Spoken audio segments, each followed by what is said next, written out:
Hello, my name is Jason Vivori. I'm the collections manager here at the Berkshire Museum, and today I'd like to talk to you about another piece from our Egyptian collection.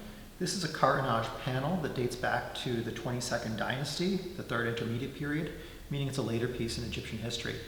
The material it's made out of is cartonnage. It's kind of like a paper mache. It's made with papyrus or linen material and layered. It was an overlay on a coffin lid. The coffin that it was taken from is in the Louvre. And we know that because of an Egyptologist by the name of Joyce Haynes who worked on our Egyptian collection in the early 90s. And she was able to make that connection.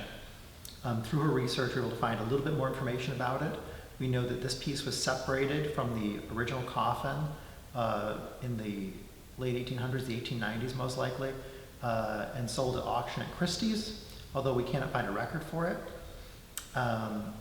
We also know that it was from the estate of the Princess of Lusignan, and it was a gift to her by Napoleon.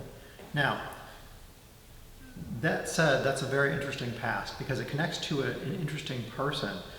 She herself, her actual name is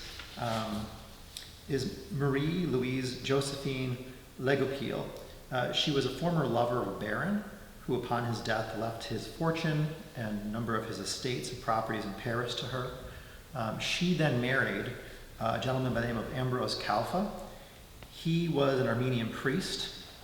He at one point laid low for a while and restylized himself as a direct descendant of Guy de Lusignan, who was a prince of Jerusalem and Cyprus. And so he took on this role as a prince, and ergo she got this title of princess. There's no real reason to believe that this is true. There's no direct connection. He was a bit of a scammer. He was selling knighthoods, essentially. He was granting knighthoods for a fee in this stylized role of his as prince. And they had quite a reputation in this role. So most likely this came to her through her lover, the baron. But there's a really great story on it.